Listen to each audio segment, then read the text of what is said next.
Dr. John White, Chief Medical Officer at WebMD. Earlier this year, Dr. White published a book entitled Take Control of Your Diabetes Risk and is here today to empower our audience with strategies to help them on a better health journey. So, Dr. White, thank you. Thanks for having me. It's great to see you again. Appreciate you being here. This book that you've written, Take Control of Your Diabetes Risk, is more than just about diabetes. It's about health and it's about lifestyle, and I love it, obviously, as you know.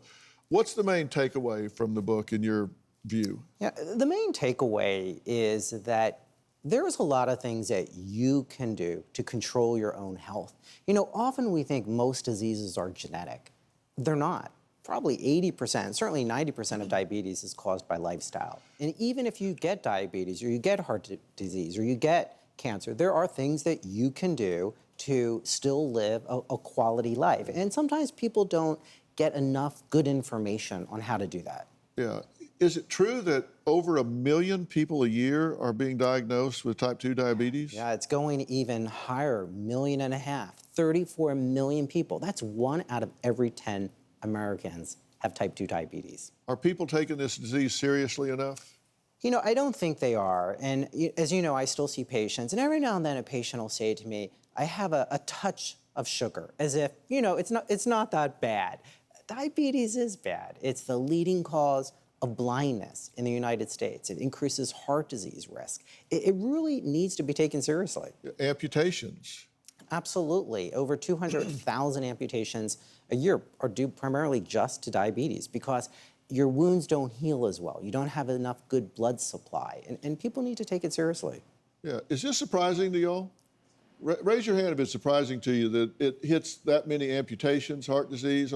Yeah. So you see, so what are some of the myths about diabetes? Because I want people to know these things. Yeah. The biggest myth is that sugar causes diabetes. So if you say, well, I don't eat sweets, I'm not going to get diabetes. It's not true. Sugar itself, it's a little more complicated. What sugar does primarily is make you gain weight, and then weight gain makes you get type 2 diabetes. And you know, one of the myths is that it just isn't serious. We just talked about that. Obviously, that's not the case.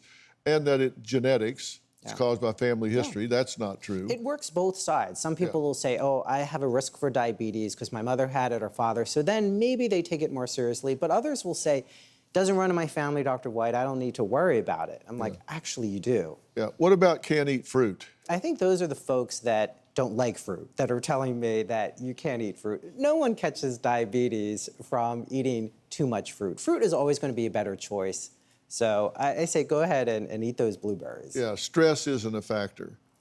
As you know, and we've talked about, stress is definitely a factor. There's a mind-body connection that we've known for thousands of years, but we don't do anything about it. We see it in other people, how they're stressed and they're not doing well, but when it comes to ourselves, we dismiss it. And you can do everything right that I talk about in the book, but if you don't manage your daily stress, and the problem is the release of cortisol, which is going to make your blood sugar go high, you're still going to be at risk for diabetes. And a lot of people say, well, there's people that are heavier than me and they're fine.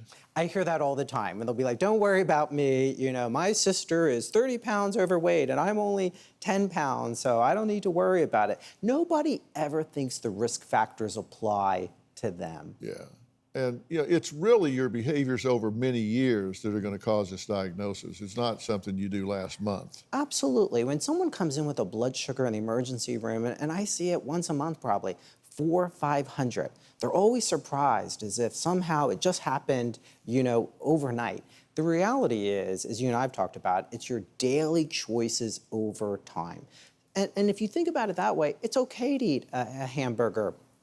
It's just not okay to eat a hamburger 3-4 times a week. It's okay to have ice cream, but not to have ice cream as your daily dessert. And if you think about it that way, those daily choices, more good days than bad days, that's going to help you sustain lifestyle changes. Do you have a story or a question for me? Click the link in the description and tell me what in the world is going on.